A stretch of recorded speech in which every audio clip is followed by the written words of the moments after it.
श्रील प्रभुपाद की।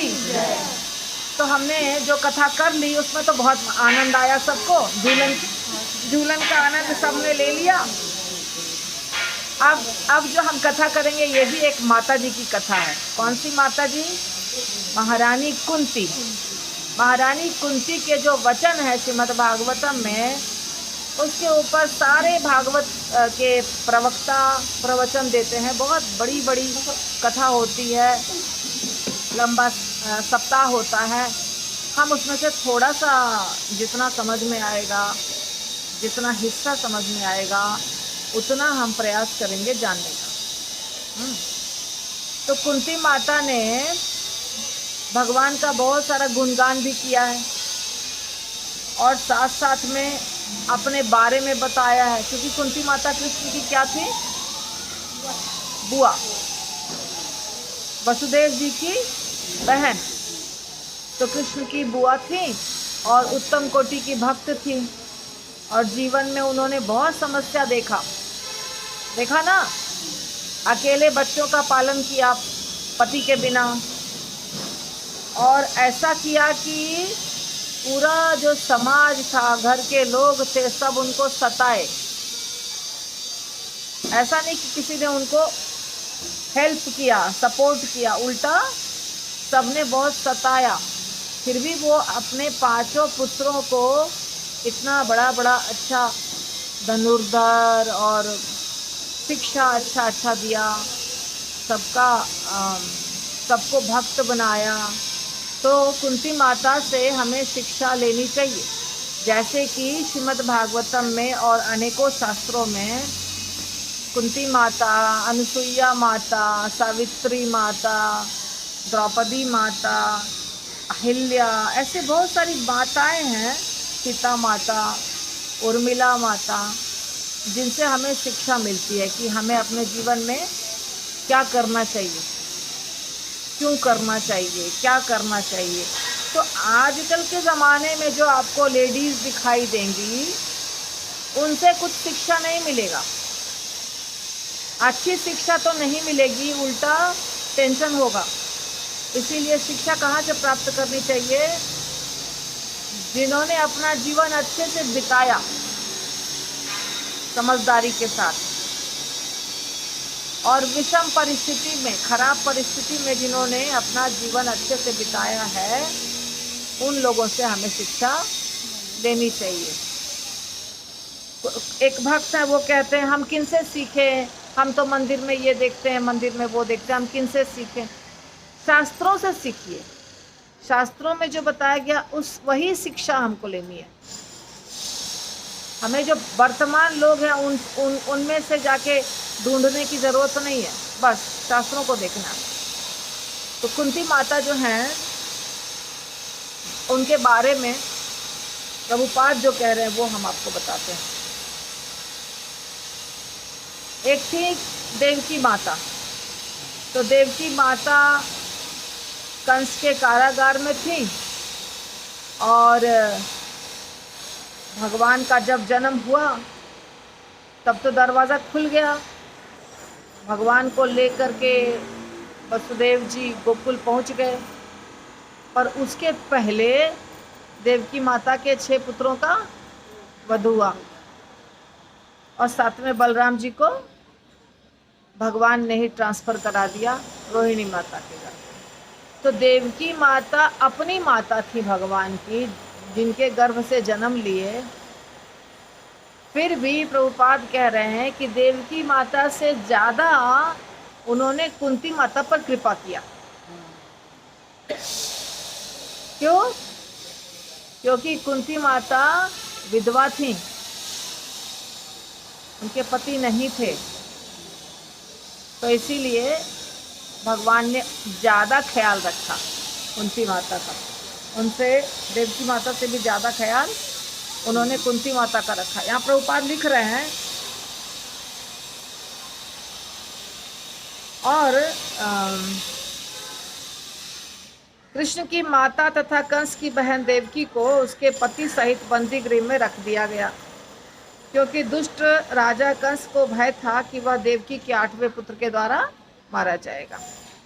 उसने कृष्ण के पूर्व के देवकी के सारे बच्चों का वध कर दिया, किंतु कृष्ण का वध नहीं कर पाया क्योंकि वे नंद बाबा के घर पहुंचा दिए गए। कुंती देवी भी अपने पुत्रों समेत अनेक कष्टों से बचाई गई हमेशा, लेकिन भगवान कृष्ण ने कुंती देवी पर कुछ अधिक ही अनुग्रह किया, क्योंकि वे देवकी के अन्य पुत्रों की रक्षा तो नहीं किए, जबकि कुंती के 5 पुत्र की रक्षा उन्होंने की, है ना। 5 में से एक भी महाभारत के युद्ध में एक भी नहीं मारा गया। 5 के 5 पुत्र सुरक्षित बचे। इसका कारण यह था कि देवकी के पति जीवित थे, लेकिन कुंती विधवा थी और कृष्ण के अतिरिक्त उनका कोई रक्षक नहीं था। बात समझिए, क्या कह रहे हैं प्रभुपाद? कृष्ण के अतिरिक्त उनका और कोई रक्षक नहीं था, इसीलिए भगवान ने उनकी ज़्यादा देखभाल की। निष्कर्ष ये निकला कि कृष्ण उस भक्त पर ज़्यादा अनुग्रह करते हैं जो महान संकट में रहता है। अब देखिए क्या होता है कि हम ना धैर्य खो बैठते हैं। जब समस्या आती है, बहुत विकट समस्या आती है, तो हम सोचते हैं कि भगवान तो कुछ कर नहीं रहे मदद, और हम तो बहुत बड़ी मुसीबत में हैं और कहीं रास्ता दिखाई दे नहीं रहा है। यह समस्या जो है इसका तो कोई उपाय दिख नहीं रहा है, और ये भूल जाते हैं कि हम कुछ नहीं कर रहे हैं। करने वाले कौन है? हम चाहेंगे तो भी कुछ नहीं कर पाएंगे, हमारे अंदर शक्ति नहीं है, तो हमें कोशिश भी नहीं करनी चाहिए। कोशिश मतलब सही काम करो, सही काम करते रहो, पर ये कोशिश की परिस्थिति को हम सुधार देंगे। ये कोशिश जो हम करते हैं और कोशिश करके और दुखी हो जाते हैं, अरे हम तो बहुत कोशिश किए पर सुधरा नहीं, परिस्थिति सुधरी नहीं। पर परिस्थिति जो हमें दिखाई दे रही है सबके प्रारब्ध के कारण, उसके सिवाय कुछ और है जो भगवान चाहते हैं, और समय आने पर वो हो जाएगा। समय जब आएगा तो वो दिखेगा कि अरे हम तो ये चाह रहे थे पर हो तो गया कुछ और। तो जो कुछ और होने वाला है उसका हमको अंदाज़ा नहीं है, इसीलिए हम ढूंढ नहीं पा रहे रास्ता। ये होता है ना। अब पांडव चाहते थे कि हमको 5 गांव मिल जाए, बस उसी में हम सुखी रहेंगे। क्या चाह रहे थे पांडव? पहले आधी संपत्ति, आधा ही मांग रहे थे, पूरा तो नहीं मांग रहे थे ना। फिर हालांकि युधिष्ठिर महाराज को ही अधिकार था राजा बनने का, लेकिन वो नहीं बोले कि मेरा अधिकार है राजा बनने का, अभी मैं बड़ा हो गया, अब धृतराष्ट्र क्यों राजा बने रहेंगे, मैं बन जाऊंगा, ऐसा नहीं बोला उन्होंने क्या बोला? आधा राज्य। फिर जब बहुत उन लोगों ने गड़बड़ किया तो फिर 5 गांव, सिर्फ 5 गांव से हम 5 ही गांव से खुश हो जाएंगे। 5 गांव भी नहीं दिया। तो देखा जाए तो ऐसा लग रहा है कि अरे अब तो पांडवों के पास कोई परिस्थिति सुधरने का कोई चांस नहीं है। कुछ 12 वर्ष तक वनवास और 1 वर्ष तक अज्ञातवास, लेकिन भगवान तो उनको पूरे पृथ्वी का राजा बनाना चाह रहे थे, है ना। क्या प्लानिंग था भगवान का, और बना दिया भगवान ने। लेकिन जब विपत्ति आती है तो व्यक्ति को समझ में, क्योंकि इसका कारण ये है कि हम सोचते हैं कि हम प्रॉब्लम को सॉल्व कर सकते हैं, और इसीलिए हम दुखी होते हैं। अगर हम ये सोचें कि जैसे भगवान रखेंगे वैसे हमको रहना है, तो दुखी नहीं होंगे। सच बात है कि नहीं? हाँ, यही बात है। तो कह रहे प्रभुपाद कि कभी कभी जानबूझकर भगवान शुद्ध भक्तों को संकट देते हैं, क्योंकि ऐसी असहाय अवस्था में भक्त भगवान के प्रति अधिक अनुरक्त होता है। भक्त सोचता है भगवान के सिवा दूसरा कोई रास्ता ही नहीं है हमारे पास। और ये कब सोचता है? जब विपत्ति ज्यादा रहती है। अरे विपत्ति नहीं रहे तो व्यक्ति तो मजा करता रहेगा। कहाँ टाइम है? जिनके पास बहुत धन है, जिनके पास ऐश्वर्य है, जिनके पास सब कुछ है, उनको तो वही लाखों को करोड़ों बनाना है, करोड़ों को अरबों बनाना है, अरबों को खरबों बनाना है। उसी में वो क्या करते हैं? व्यस्त रहते हैं। चारों तरफ नौकर चाकर, गाड़ी मोटर, धन दौलत, कोई चीज की कमी नहीं। तो उनको कहाँ ध्यान रहेगा भगवान का? समझिए बात को। तो गरीबी में थोड़ा सा ज्यादा ध्यान रहता है ना, इसीलिए गरीबी जान के देते हैं भगवान। अच्छे शुद्ध भक्तों को जानबूझ के भगवान क्या कर देते हैं? गरीब बना देते हैं, विपत्ति दे देते हैं। और एक बात है और, जब विपत्ति आती है तो आपके सारे दोस्त और रिश्तेदार भी दूर हो जाते हैं, तो भजन और अच्छे से होगा।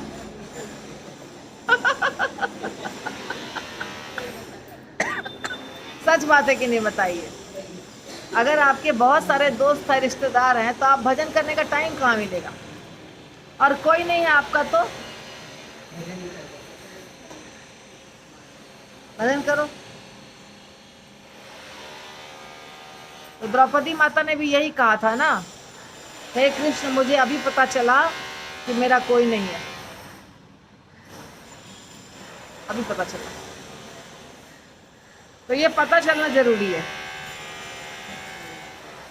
तो भगवान के प्रति जितनी अधिक अनुरक्ति होगी भक्त को, उतनी अधिक सफलता मिलेगी। ये प्रभुपाद के सारे शब्द हैं।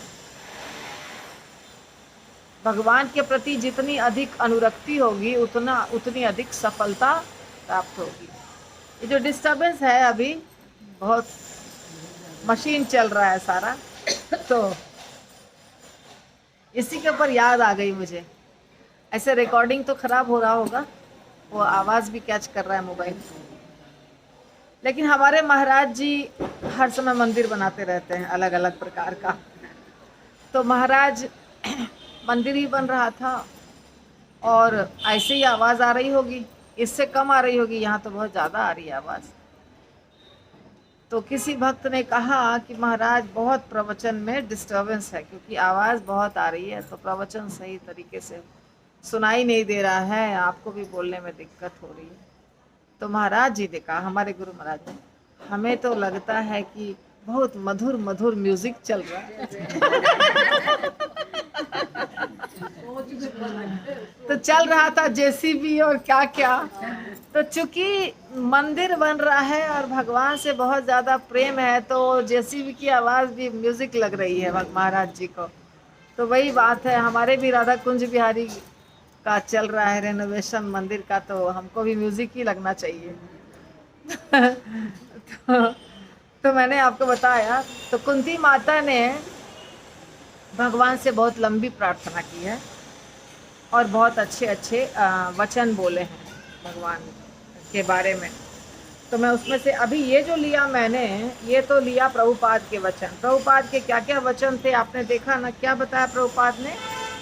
जो दुखी होते हैं ज़्यादा, जो ज़्यादा विपत्ति में होते हैं, भगवान उनके ऊपर ज़्यादा कृपा करते हैं। समझ गए ना? हरे कृष्ण हरे कृष्ण। तो अगर हम ज़्यादा मुसीबत में हैं, अगर हम गरीब हैं,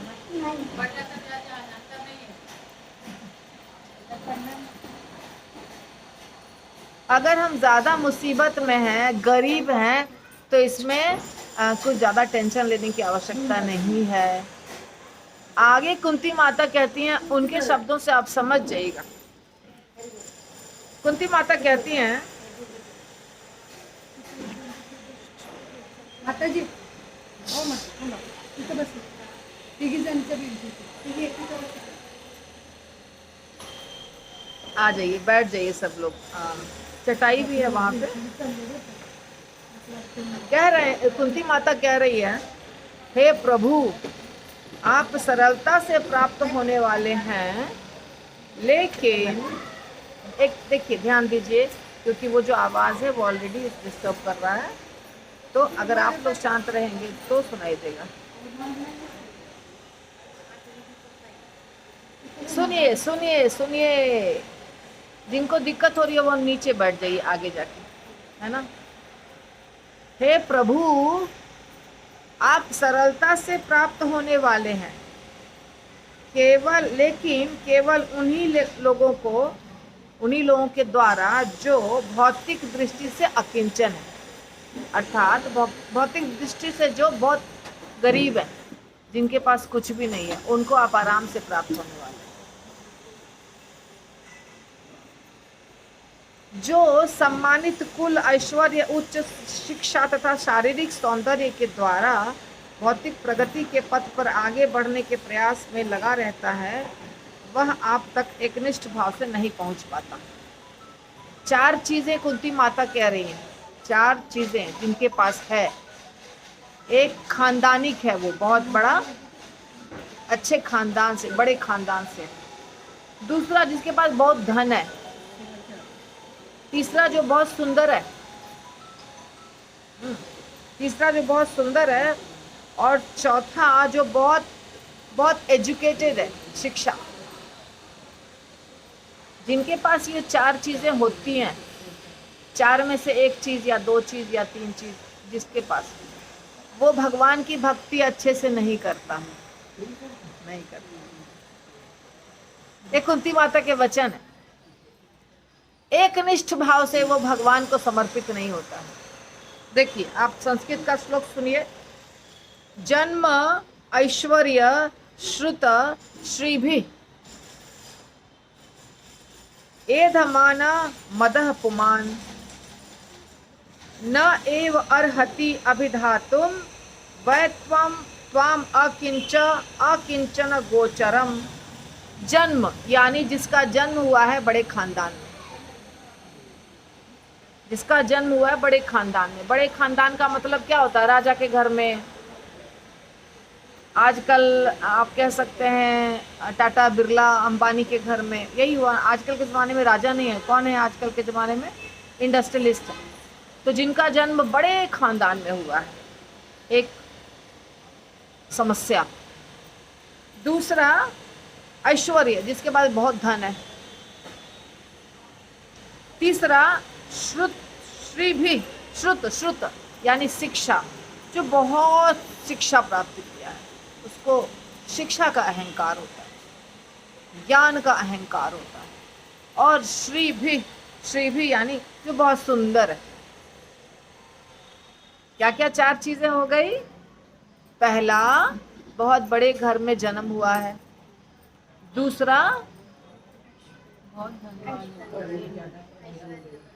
बहुत ऐश्वर्य है. तीसरा, बहुत पढ़ाई लिखाई हुई है. जन्म ऐश्वर्य श्रुत श्रीभि. जन्म ऐश्वर्य श्रुत श्रीभि.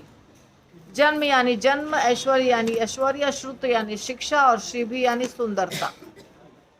तो ये 4 चीजें जिनके पास है. अब 4 में से एक चीज है या 2 चीज है या 3 चीज है या चारों चीज है, जिनके पास, उसका क्या होता है? लिख रहे हैं, एधमान मदः पुमान. एधमान, ये बढ़ रहा है. ये चारों चीजें हैं और ये बढ़ भी रही है, तो वो प्रमत्त हो जाता है. देखिए, कुबेर के 2 पुत्र थे, नल कुबेर और मणिग्रीव. उनको अहंकार किस बात का था? हम कुबेर के पुत्र हैं, हमारे पास बहुत धन है ना. तो उन्होंने क्या गलती किया बताइए? हाँ, नारद मुनि गुजर रहे थे और वो क्या कर रहे थे? स्नान कर रहे थे. स्नान कर रहे थे गंगा नदी में, मंदाकिनी में, और साथ में कुछ लड़कियां थी, अप्सराएं थी। तो जब नारद मुनि को देखा तो अप्सराओं को तो थोड़ा डर लगा, थोड़ा लज्जा, थोड़ी शर्म या थोड़ा भय। इतने बड़े ऋषि हैं तो अपने कपड़े से अपने आप को ढक लिया, मगर वो दोनों भाई को कुछ भी नहीं लगा। अहंकार था। क्या चीज का? धन का। तो नारद जी ने श्राप दे दिया ना। तो अहंकार ये चारों चीजों का होता है। चार में से एक रहा, उसका भी दो रहा, उसका भी तीन रहा, उसका भी चारों जिसके पास है उसका तो बहुत ज्यादा। तो कहती है कुंती माता,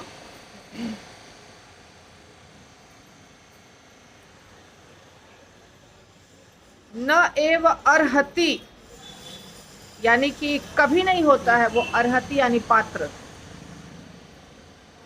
अभिधातुम वै त्वाम अकिंचन गोचरम, एकनिष्ठ भाव से वो आप तक नहीं पहुंच पाता। एकनिष्ठ भाव से यानी अभी देखिए, जैसे भगवान के भक्त थे सुदामा।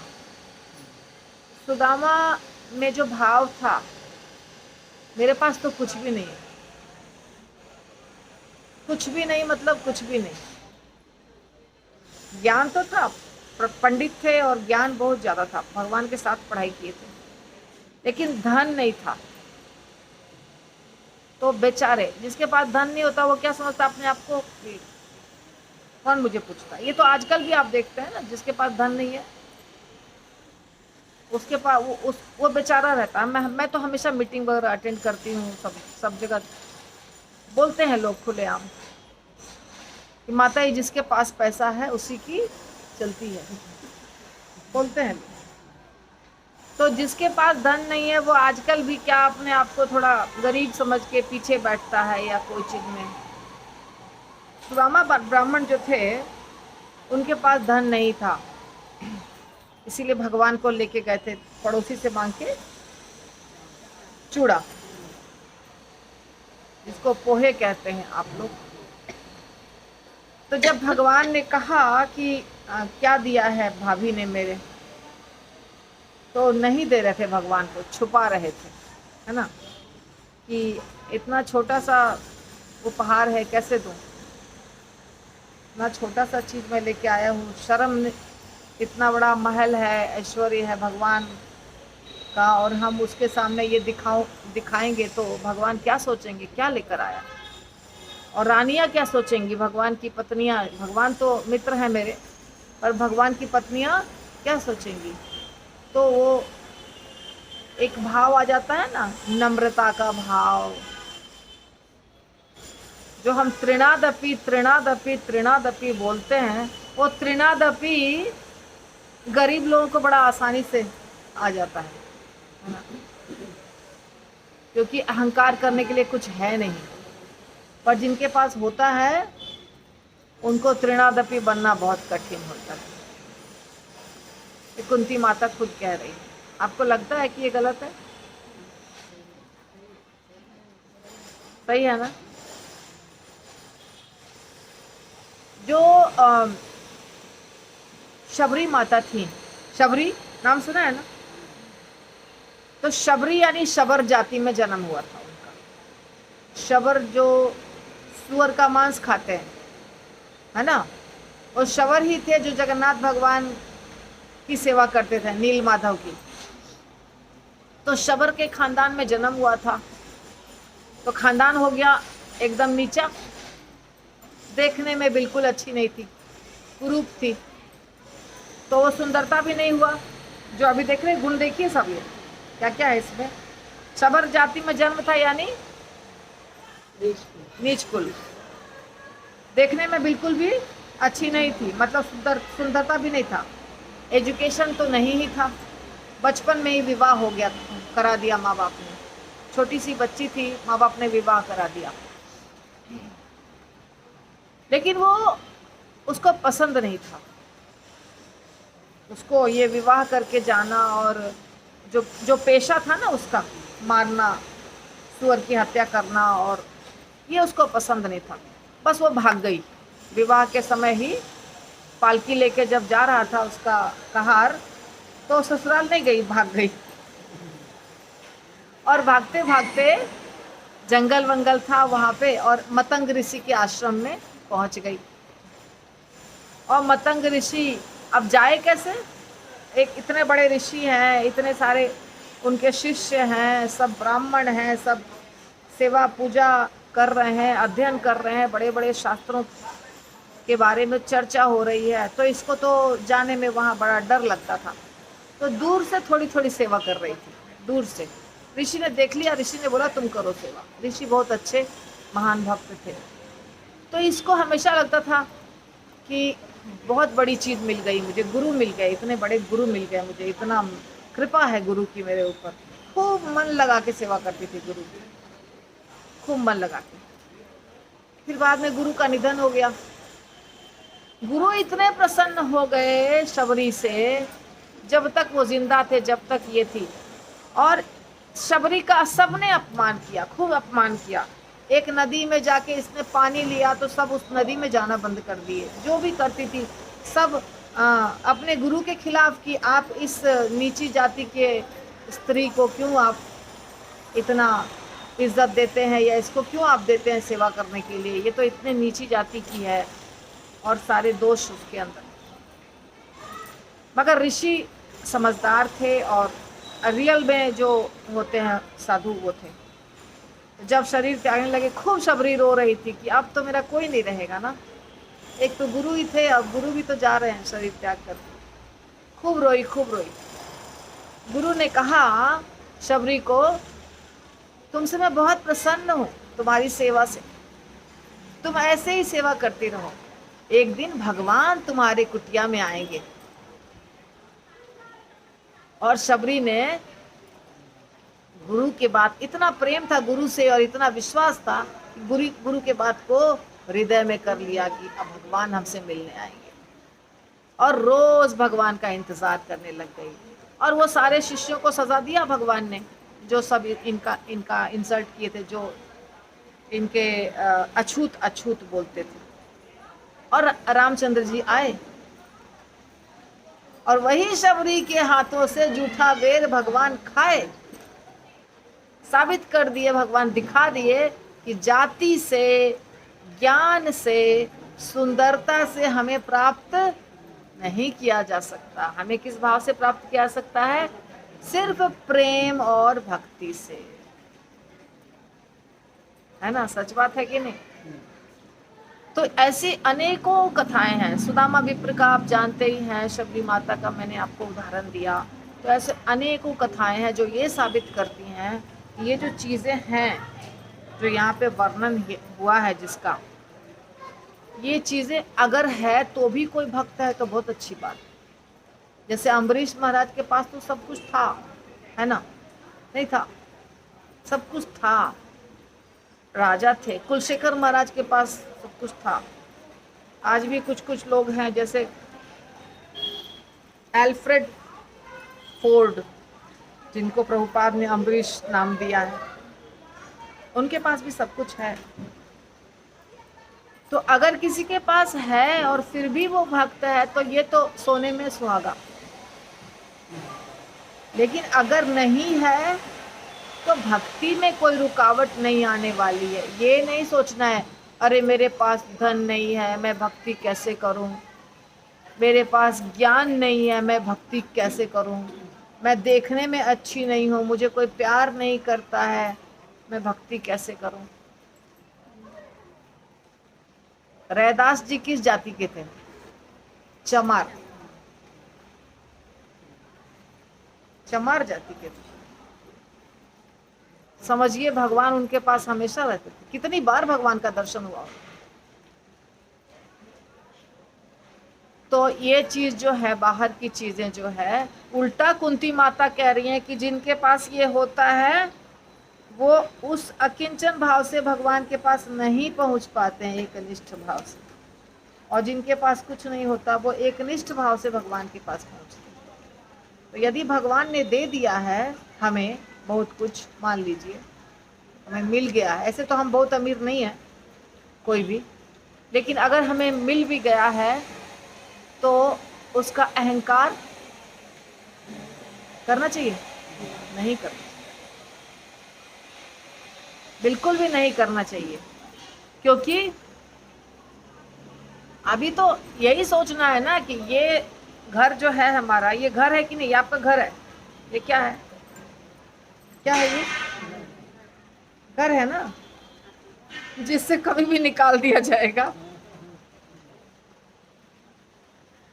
तो किस बात का अहंकार है ना? अहंकार करने की कोई बात नहीं है। यदि इतने पे किसी का प्रश्न हो तो पूछ सकते हैं।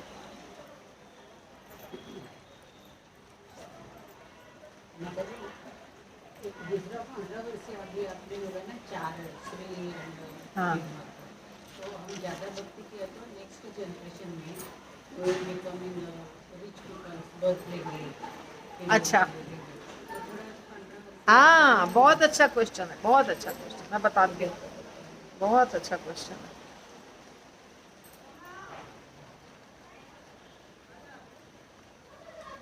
आप लोग किसी का नहीं दिमाग काम किया, माता जी का दिमाग काम किया।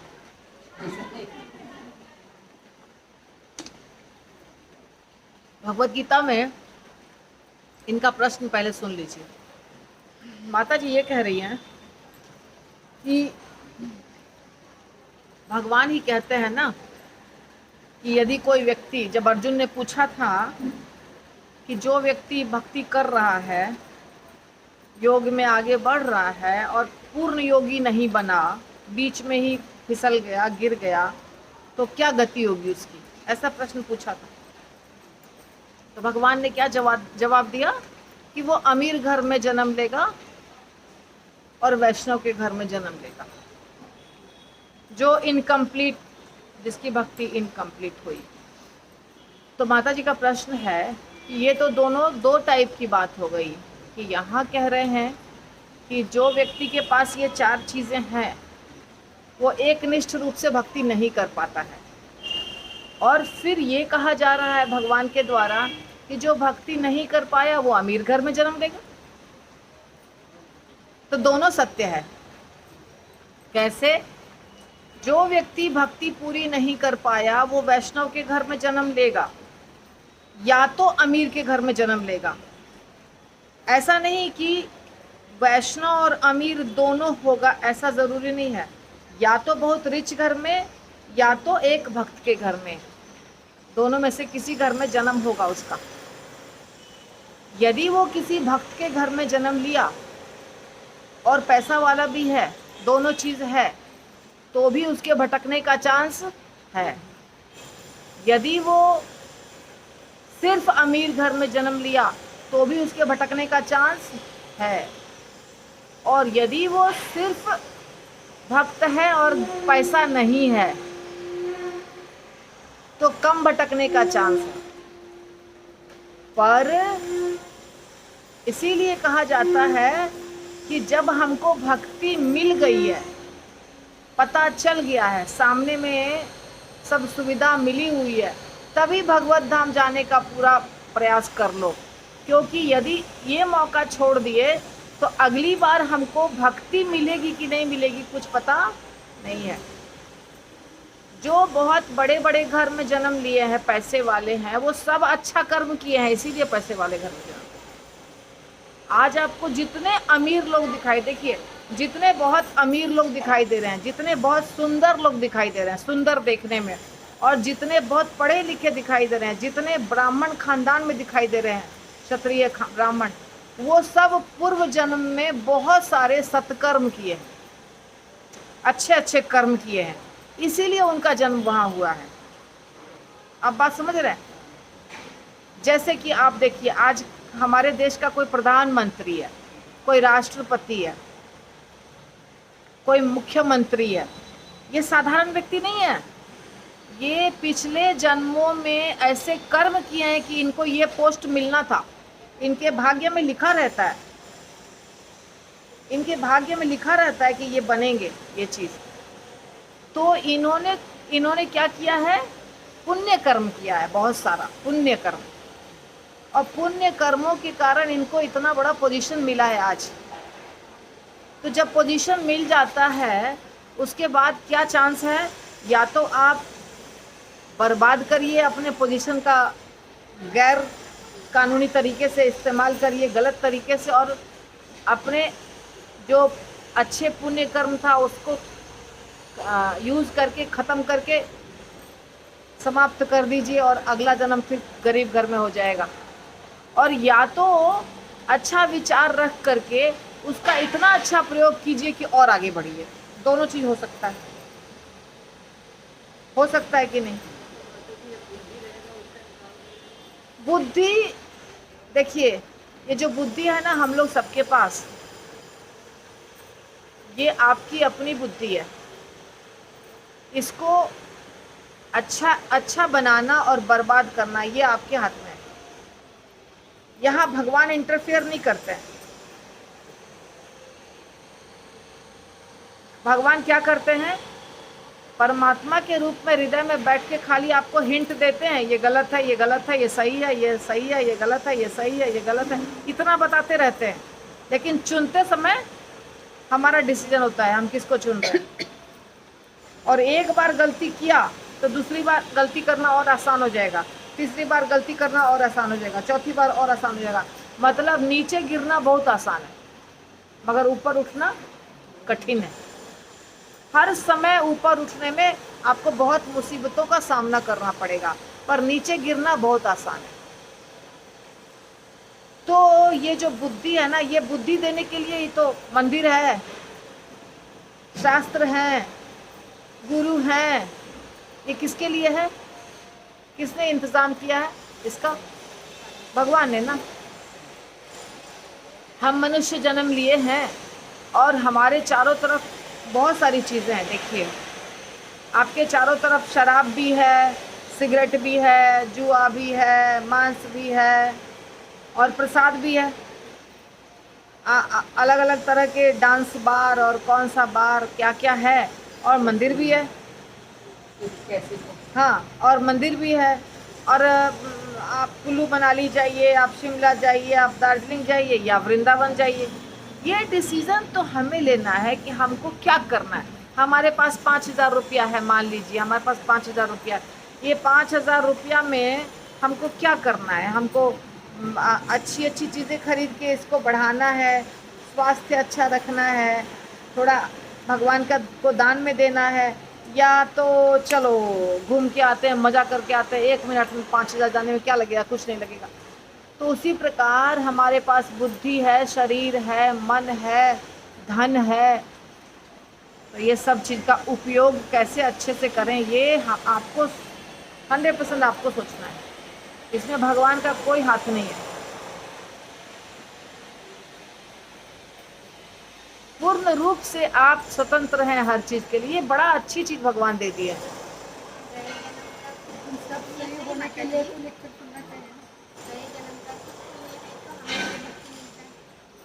पुण्य से भक्ति नहीं मिलती है। देखिए पुण्य होने से आपका अच्छा सब कुछ पुण्य के अनुसार जन्म हो जाएगा, अच्छा घर बर धन ये सब मिल जाएगा, माँ बाप पति सब अच्छा मिल जाएगा। भक्ति करने के लिए आपको प्रयास करना पड़ेगा। भक्ति मुफ्त में नहीं मिलती है, क्या समझे। भक्ति सब इतने लोग मंदिर में आते हैं, देखो 50 लाख की संख्या है, उसमें से 5,000 या 10,000 या 5 लाख मंदिर में आए, बाकी सब घूम रहे। तो ये मंदिर में आए वो किस लिए आए, कैसे आए, उनके ऊपर क्या था तो वो मंदिर में खींच के आए। देखिए जब हम बहुत सारे पुण्य कर्म करते हैं, जैसे गंगा स्नान, यमुना स्नान, किसी को दान देना, या कोई भक्ति कर रहा है और उसको आपने कोई गलती से या जान के हेल्प कर दिया। एक साधु हैं, अब साधु मान लीजिए जा रहे हैं आपके घर के बगल से, आपसे बोला कि ज़रा पानी पिला दो, आपने पिला दिया। आपसे रास्ता पूछा, उधर उधर जाने का रास्ता क्या, आपने बता दिया। आपने कुछ मेहनत नहीं किया, लेकिन क्या किया, वो साधु खुश हो गए। आपके उस कार्य से साधु को कुछ फायदा हो गया और साधु खुश हो गए। तो ये जो आपके स्टॉक में जमा हो गया, इससे आपको अगली बार फायदा हो। गलती से करते हैं या जान के करते हैं। जैसे आप किसी वैष्णव की सेवा करेंगे, फिर आपको अगले जन्म में वैष्णव के संपर्क में आप आएंगे और आपका भगवान के प्रति रुचि बढ़ेगा। सबसे बड़ी बात होती है वैष्णव की सेवा, बहुत इम्पोर्टेंट बात। माता जी लेकिन माता जी समाधान नहीं हुआ। सेवा कैसे करने का? कैसे करना है, माता एकदम जी, आसान ये है। आंसर का समाधान नहीं हुआ। कैसे, क्या अभी और प्रश्न नहीं पूछिए। समाधान होगा तुमचं झालं। नहीं और प्रश्न पूछिए आप। नहीं वो क्या ये बोलते हैं, आम्ही मंदिरात का एक बार में एक व्यक्ति, एक बार में एक हमारा व्यक्ति। थोड़ा इधर दिया, इस 10 लाख से फाइल भगवान को दिया। हाँ। तो वो जो उसकी मेंटेलिटी, वो उसको भीतर कैसे खींचना है। ऐसा नहीं, इन्हीं को पूछने दीजिए ना, आप नहीं, वापस वो पूछिए नहीं बोली। कि पूना में 50 लाख लोग हैं और 1-2 लाख ही लोग मंदिर में आ रहे हैं, तो वो क्यों आ रहे हैं और वो क्यों नहीं आ रहे, ये पूछा मैंने। हाँ। ये हमारे ऊपर कोई तो कृपा होगी तो हम यहाँ कीजिए। तो हमने तो बताया ना कैसे कृपा हुई, बताया कि नहीं बताया? लेकिन ये तो हमने नहीं बताया कृपा।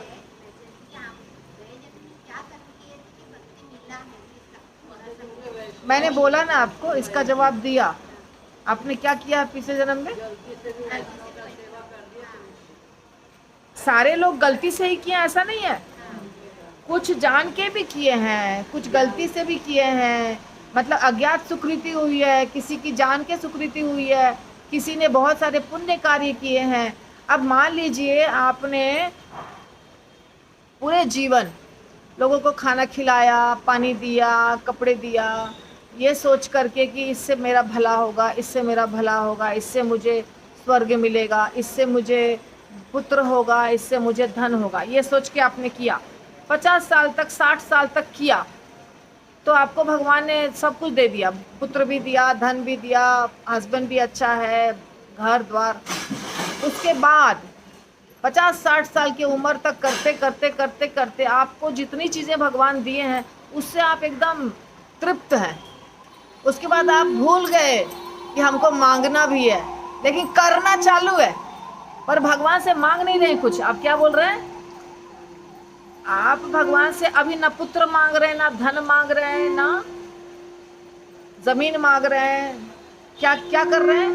केवल कर रहे हैं सेवा, क्योंकि अब आपको अच्छा लगने लगा सेवा करना। गरीब की सेवा कर रहे हैं, आप किसी को दान दे रहे हैं, बदले में कुछ नहीं मांग रहे हैं, क्योंकि आपको मिल गया सब कुछ। तो तभी आपका वो जो आपके कार्य हो रहे हैं संचित होने लग गए, संचित कर्म हो रहे हैं। मतलब आप इसके बदले में, भगवान ने आपको कुछ दिया नहीं है, अभी तक देना बंद हो गया है, मगर वो अच्छे कर्म आपके जमा हो रहे हैं स्टॉक में। अब आप अगले जन्म में जब जन्म लीजिएगा, हम जब किसी का भी भला करते हैं ना, जैसे हमने आपका भला किया, आपका भला किया, गरीब का भला किया, जानवरों का भला किया, किसी का भी भला किया आपने, तो उसकी आत्मा जो होती है प्रसन्न होती है।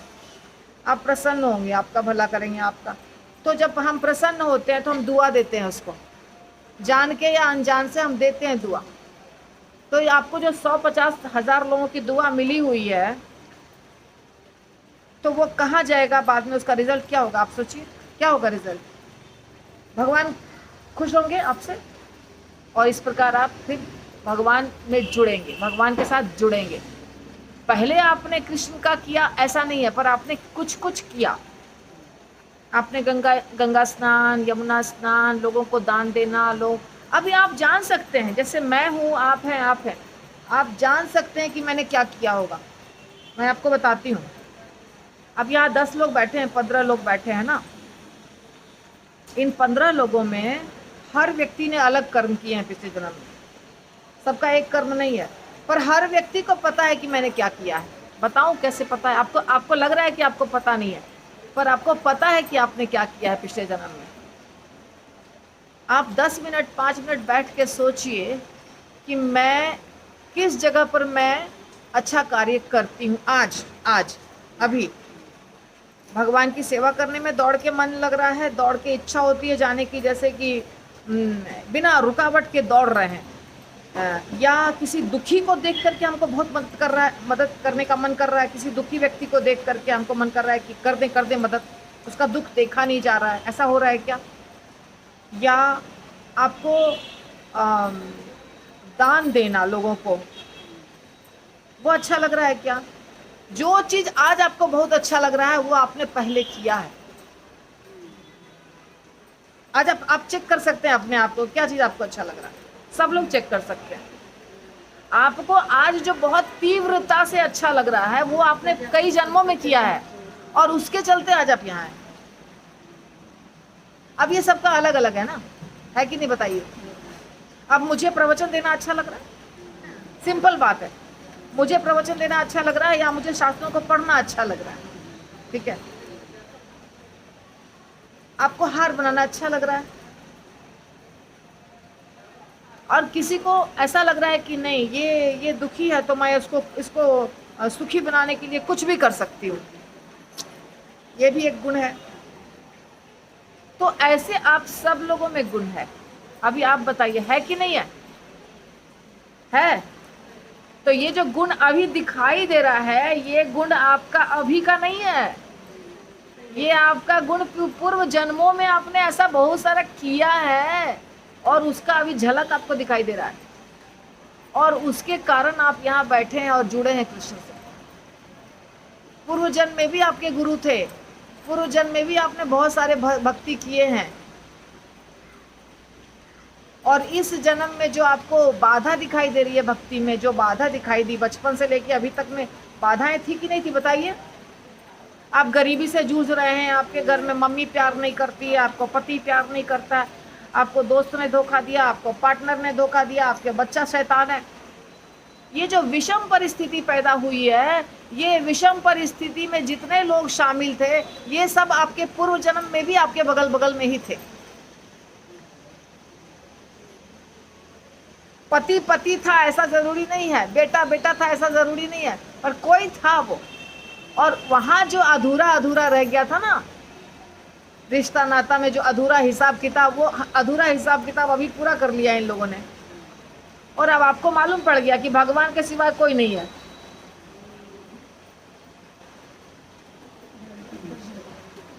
आंसर मिला? गाड़ी में आगे हमने यही बोल रहे थे, भगवान के सिवा हमारे इस दुनिया में कोई नहीं। तो ये जब समझ में आता है, अब आपको ये अगर मालूम पड़ गया कि भगवान के सिवाय कोई नहीं है, तो ये मालूम पड़ने के लिए भगवान ने आपको कितना विषम परिस्थिति में रखा? गलत था कि सही था? वो जो परिस्थिति हुई थी वो आपके लिए, जो भगवान ने क्रिएट किया परिस्थिति हमारे ही कर्मों के कारण, वो परिस्थिति अगर नहीं होता तो आज आपकी चेतना ऐसी होती क्या कि भगवान के सिवा मेरा कोई नहीं है? तो वो अच्छा था कि बुरा था? बोलिए, अच्छा था ना? तो कुंती माता भी यही कह रही है। नहीं, सब कुछ अच्छा होते हुए भी ऐसा दिमाग अच्छा रहता है। मेरे घर में भी पहले से सब कुछ था कि जो हमको लगता है, फिर भी मेरे को ऐसा लगता है मैं कुछ तो कम है, मेरा मन आनंदी नहीं रहता। तो मेरे प्रभु जी मेरे को बोले तू जॉब करने के लिए जा, पैसे के लिए नहीं, लेकिन तेरे को अच्छा नहीं, मैं कुछ तो ढूंढ रही, मेरे को अच्छा ही नहीं लगा। और जब मैं यहाँ आई 97 में पहले मैं आई यहाँ, तो ऐसे ऐसे कभी कभी आते थे, 6 महीने 2 महीना हफ्ते में, ऐसा रोज नहीं आते थे। तो मेरे को यहाँ के थोड़ा आनंद, अभी मैं ऐसा तो मैं जो ढूंढ रही थी वो मेरे को मिल गया। मेरे को पैसा, जॉब, फ्रेंड सर्कल ये नहीं चाहिए, ये चाहिए। होता है ना ऐसा? क्योंकि आप जहाँ पे पिछले जन्म में छोड़े थे, पिछले जन्म में जहाँ आपने छोड़ दिया था तो वो अधूरा था, अधूरा था तो बेचैनी होती है ना, वो अधूरी चीज़ जो आप छोड़ दिए हैं। और इस जन्म में आपको याद तो है नहीं, आपको याद नहीं है, लेकिन हृदय में बेचैनी है। जैसे अभी आपको बताती हूँ, एक व्यक्ति यदि डूब के मरा है, पानी में डूब के उसकी मृत्यु हो गई है, तो अगला जन्म उसका होगा बच्चा रहेगा थोड़ा बड़ा, उसको पानी से डर लगेगा। अब उसको पता नहीं है कि पानी से डर क्यों लग रहा है, पर पानी से इसलिए डर लग रहा है कि मृत्यु के समय उसकी चेतना वैसी थी, बाप रे डूब रहे हैं, डर लग रहा है, बचाओ। लेकिन अभी तो वो नहीं डूब रहा है, पर वो चेतना हृदय के अंदर है, वो हृदय में है, इसीलिए वो घबराता है पानी के पास जाने से। आप समझ रहे बात समझे मेरी? और ये चीज़ सबके, अभी देखिए एक माता जी रहेंगी, एक प्रभु जी हैं, और वो कहेंगे, वो फट से विश्वास कर लेंगे, इन्होंने 5,000 मांगा, दे दो, हाँ दे देगी, लौटा के दे देगी मुझे। और दूसरा बोलता है कि नहीं हम कैसे दे देंगे, क्या पता हमको देगी कि नहीं देगी। क्यों? क्योंकि इसके पूर्व जन्म में धोखा मिला है, इसके पूर्व जन्म में धोखा नहीं मिला है। जिसको पूर्व जन्म में धोखा मिला है वो आज सोच के खर्च करेगा, हमको एक धोखा देगा। और जिसको पूर्व जन्म में कहीं धोखा नहीं मिला है वो बिंदास करेगा कि हाँ मिल जाएगा, कॉन्फिडेंस है। तो ये पूर्व जन्म के कर्मों के आधार के ऊपर हमारी चेतना रहती है, इस जन्म में भी वैसे ही कार्य चलता रहता है। और माता जी, आपने शिवरी माता की अभी कहानी बोली ना, तो आपने क्या बोला था पिछले बार, बहुत साल हो गए, उसकी शादी जब तय हुई थी तो रात को उसने देखा कि इतने प्राणी आए हैं सामने, तो उसने पूछा कि ये किस लिए, तो बोले कल भोजन के लिए सब। तो वो बोली मेरे एक शादी के लिए इतने सब जब का इतने लोगों का प्राणी का जू जाएगा, तो उसको बहुत दुख हुआ और रात को भाग गई। ये सुना है ना आपने? माता जी से सुना है मैंने, आपने? बहुत पहले सुना बोला। हाँ सुना मैंने, लेकिन माता जी का मैं कुछ भी बोली नहीं, कुछ भी बोली नहीं। खाने के लिए हाँ, तो उसको अच्छा। बहुत दुख हो गया, हाँ बहुत ओके। दुख हुआ करके वो भाग गई। हाँ। ये आपने ही बताया था। वो भी देखो सब जगह अलग अलग रहती है कथा, तो बस भागी। सत्य बात जो है वो ये लेकिन है। वो सोच की कि मेरे शादी मेरे खुशी के लिए इतने सब जीव जाएगा, इसलिए वो भाग। मेन मुद्दा। तो और कोई प्रश्न है किसी का? माता जी पिछली बार भी आपके क्लास में बारिश आई, इस बार भी बारिश आई, हाँ वैष्णव की क्लास में आती है। प्रश्न पूछ रही है माता जी, सुनेंगे आप लोग। माता जी का प्रश्न है कि वैष्णवों की सेवा हम कैसे करें? अरे सेवा मतलब आपको सेवा नहीं मिल रही है क्या? नहीं, मंदिर में ही करें, मतलब वैष्णव की सेवा कैसे करनी है? घर में बोला कि भोजन करो। नहीं, ऐसा नहीं है। सेवा तो आपको मिनट मिनट हर जगह दिखेंगे वैष्णव, हर जगह सेवा दिखेगी, आपको दिखती नहीं है? बताइए। नहीं समझ में आता है? आप लोगों को समझ में आता है वैष्णव की सेवा करने मिल रहा है कि नहीं मिल रहा है? समझ में आ रहा है कैसे कैसे करते हैं वैष्णव सेवा?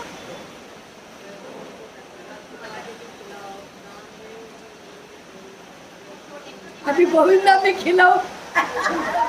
ऐसा देखो, नहीं ये तो सही है। वैष्णव की बहुत अच्छी सेवा। देखिए ये जो बोल रहे हैं ना आप लोग खिलाओ, ये तो सब लोग करते हैं ना। घर बुलाते हैं और खिलाते हैं, प्रोग्राम करते हैं, एक बार में 50,000 खर्चा करते हैं और सबको खिलाते हैं। ये सेवा नहीं है सेवा, ये भी सेवा है, लेकिन इससे भी ज़्यादा इम्पोर्टेंट एक सेवा है, वो ये कि आप प्लान मत करिए कि हम वैष्णव की सेवा करने के लिए एक घर में प्रोग्राम करेंगे। आपको जहाँ जो मिल जाता है और जो सेवा दिख जाती है तुरंत वहीं पर सेवा कर दीजिए। आप समझे कैसे दिखते हैं? अब यहाँ पे आए कितना बजे?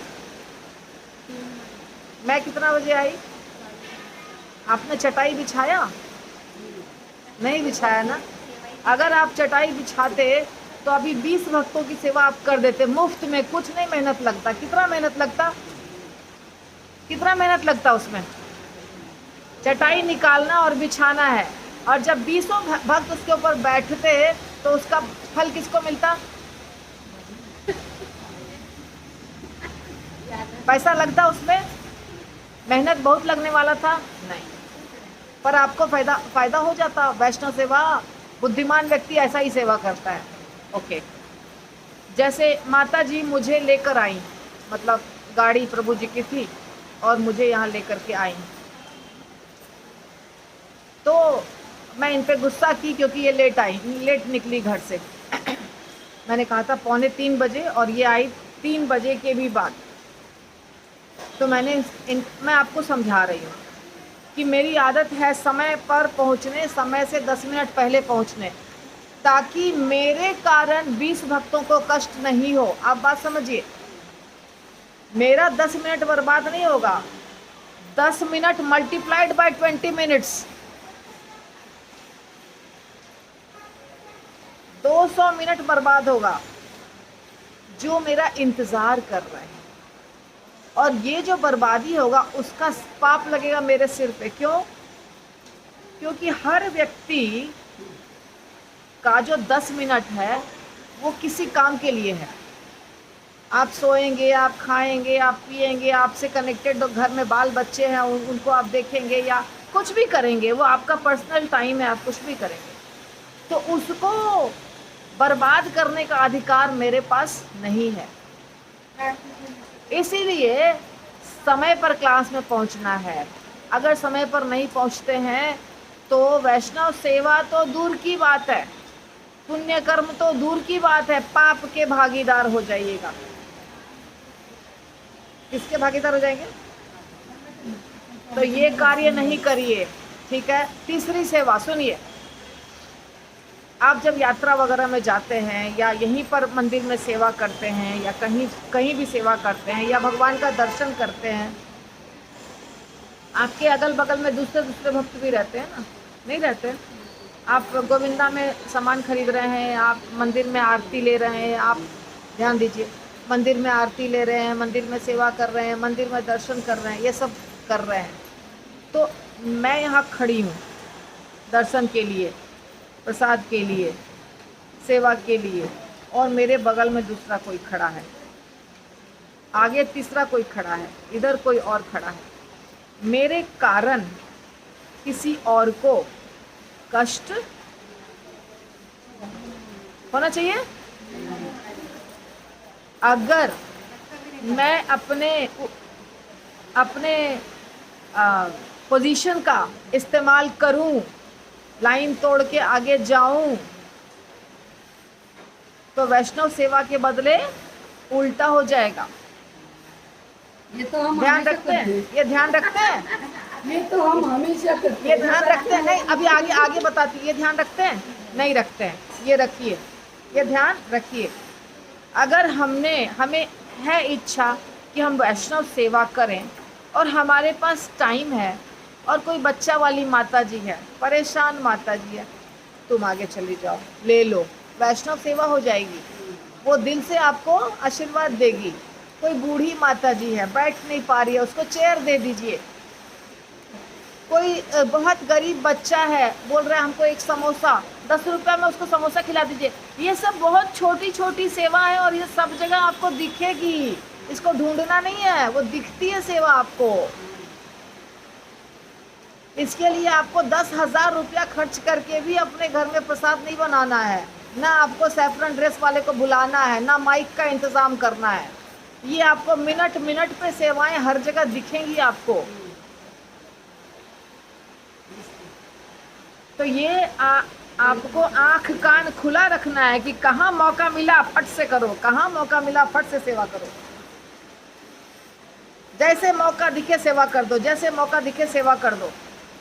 लेकिन माता जी और एक है, 2 डॉक्टर आए थे गुड़गांव से, बहुत बड़ा हॉस्पिटल है उनका, टॉप लेवल के डॉक्टर, लेक्चर सुना हमारा को, और वो निकल रहे हैं, उनको प्रसाद खाने की इच्छा है, लेकिन इतनी भीड़ थी तो मैंने डायरेक्ट उनको पहली लाइन में 2 थाली दिया। ये सेवा है कि नहीं? हाँ, वो भी मैं करती हूँ। और जिसको परफेक्ट गईयों को छोड़ के आगे जाते हो तो पाप है। हाँ, गलत है वो, तो ये तो हमेशा होता है माता जी। तो मत करिए। नहीं, इसका भी एक रीज़न है। हम सेवा के लिए आते हैं तो पानी भी नहीं पीते, कुछ भी, और बाकी के लोग आके सब खा के पी के, जिसके गले में माला भी नहीं रही, वो इतना लाइन रहती है। तो मेरे को तो इतना गलत नहीं लगता, क्योंकि ना रहती है माता जी, बहुत बड़ी लाइन रहती है। और हम तो बिना खाए पिए आते हैं ना, तो हम इतने खाते देर खड़े नहीं, कुछ नहीं नहीं, रह पानी भी नहीं सकते, पीते। जा सकते हैं। देखिए, आप किस परिस्थिति में लेते हैं वो तो मैं नहीं जानती। हाँ, वो मैं नहीं जानती। अगर आप 5-6 माता जी सेवा वाली हैं और आप 5-6 माता जी को लेना है और बाकी लोग लगे हुए, तो आप 5-6 माता जी का बोल करके कि हम लोग सब सेवा करके आए हैं, हम लोग को घर जाना है, ले सकते हैं। हाँ, माता जी अभी जो सब बाहर जो बैठे रहते हैं बच्चे लोग खुदकारी पे ये सब, अगर हम लोग उनको देते तो वो वैष्णो सेवा में आता, वो नहीं आता है। कौन बैठे रहते हैं जो बाहर मांगने वाले लोग जो बैठे रहते हैं जगह लोग, मंदिर के बाहर? हाँ, जो तो उनको हम लोग देते हैं ऐसे खरीद के, तो वो वैष्णो सेवा में वो नहीं आता है ना। क्या देते हैं खरीद के? खाना वगैरह सब देते हैं या हम घर से बना के उनको देते हैं। जीव दया है, वैष्णव सेवा नहीं है। वैष्णव सेवा वैष्णव को करना होता है, लेकिन किसी को भी अगर आप प्रसाद खिलाते हैं तो वो भी सेवा है, पर वो वैष्णव सेवा तो वो करना चाहिए कि नहीं करना कर सकते हैं। प्रसाद सबको खिला सकते हैं, प्रसाद सबको खिला सकते हैं। हाँ हाँ, बिल्कुल बिल्कुल। आप देखिए, जो बहुत पैसे वाले हैं, मारवाड़ी हैं, बहुत पैसे वाले हैं, वो वृंदावन में कहीं भी यात्रा जहाँ धाम होता है वहाँ प्रसाद वितरण कराते हैं, पानी वितरण कराते हैं, है ना, बहुत सारी। तो उनके पास बहुत पैसा है, वो करते हैं वैसी सेवा। आपके पास कम पैसा है, आप छोटी सेवा करिए, कर सकते हैं सेवा।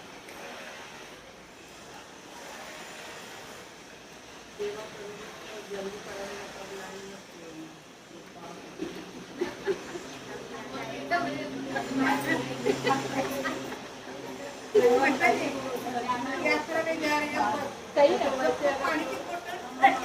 हाँ, बिल्कुल बिल्कुल बिल्कुल, सेवा है, सेवा है, सेवा है। पानी पिलाना बहुत बड़ी सेवा है।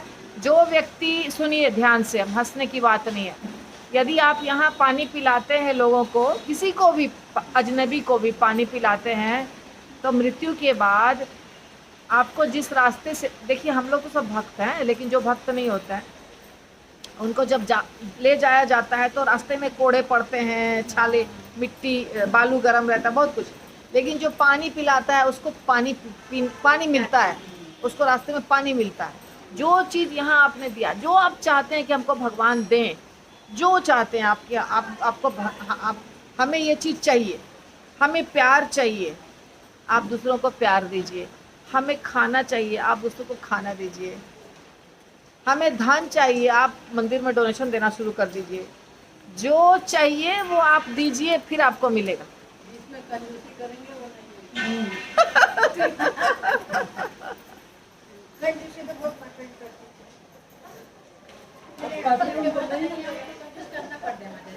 क्या? नहीं करना पड़ेगा। बताती हूँ कैसे। आपके पास नहीं है पैसा, क्या आपके पास 1 रुपया भी नहीं है? ये बताइए, है ना? 1 रुपया करिए, 1 रुपया हुंडी में डालिए, 2 रुपया का किसी को आप चना खिला दीजिए। लो बजट में भी सब कुछ होता है,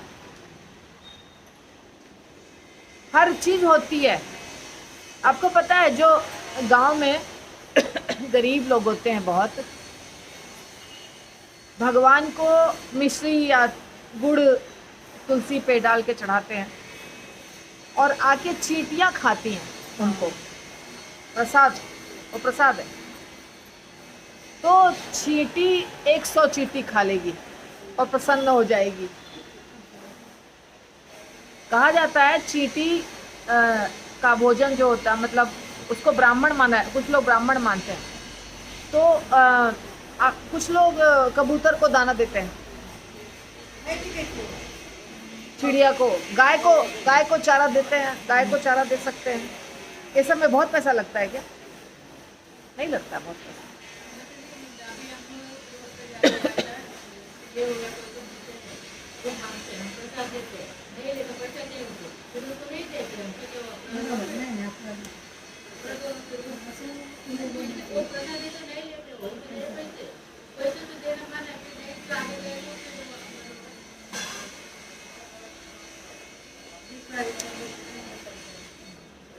कोई प्रसाद लेता नहीं है तो उसको देने की ज़रूरत नहीं है, जो लेते हैं उनको दीजिए।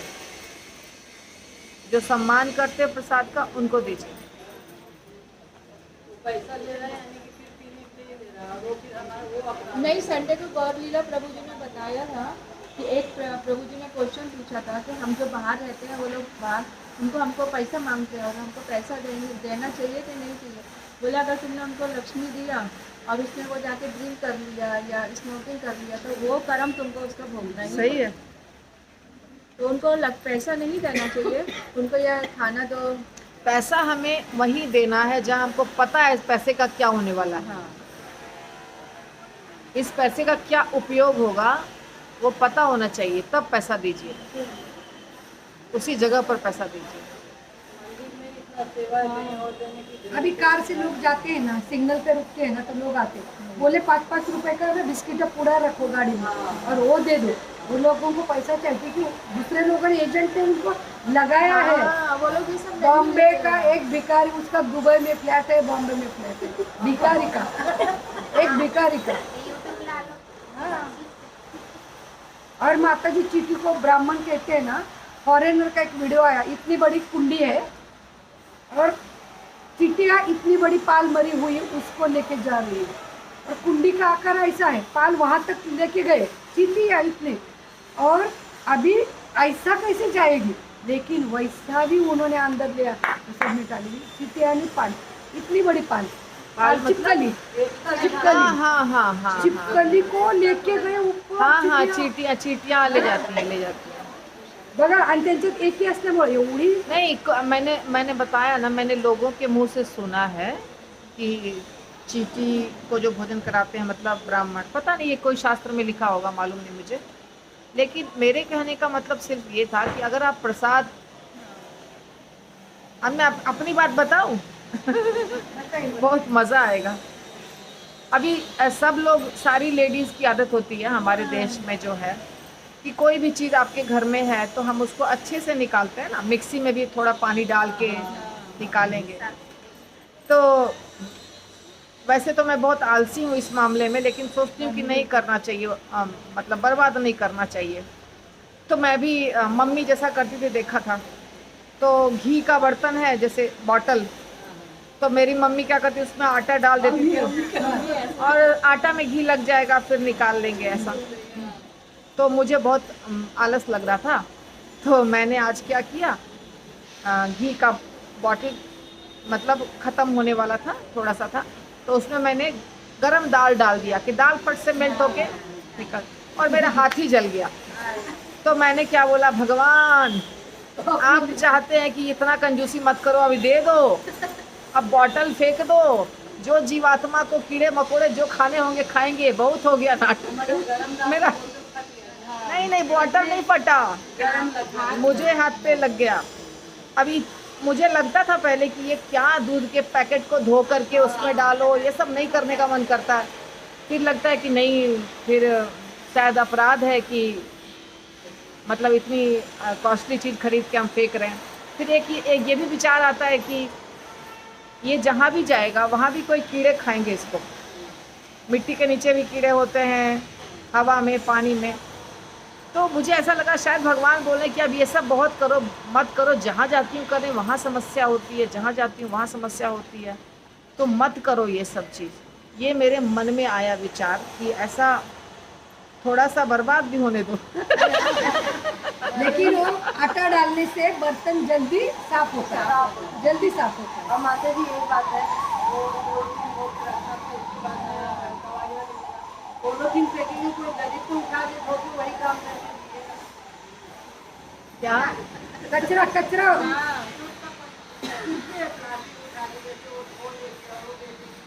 नहीं, बेचने की बात नहीं है, दूध जो होता है ना उसमें उसका मक्खन उसमें लगा रहता है, तो गरम नहीं बाबा, उतना कौन करने के लिए बैठा है। पर ठंडा पानी में भी किया तो थोड़ा सा चला आता है, मगर मुझे बहुत आलस होता है ये सब काम करने में, पर मैं करती थी। मुझे आज लगा कि शायद भगवान बोल रहे मत करो, बहुत हो गया।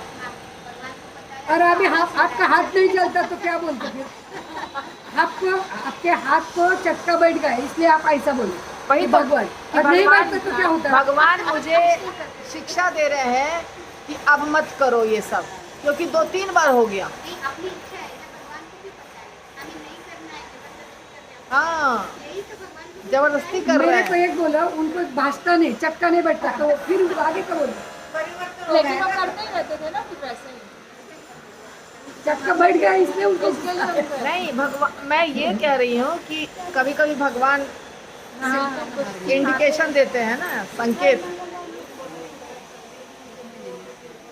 और माता जी जो अभी आपने बताया चींटियों को ये सब डालते हैं, तो वो कर्म कांड में आता है कि प्रसाद देंगे तो कैसे कर्म कांड होगा?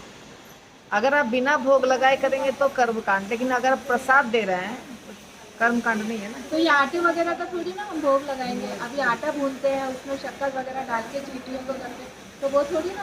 क्यों नहीं भोग लगाएंगे? आटा भून करके या शक्कर डाल के क्यों नहीं भोग लगाएंगे? तो मैं तो हम लोग तो भोग नहीं लगाते हैं, उसका ऐसे ही डाल के आते हैं। नहीं, भोग लगाइए भगवान को। बिना भोग लगाए किसी को मत खिलाइए। क्या फायदा फिर खिलाने से? कृष्णार्पण म्हणा ना. सब कुछ भोग लगाइए।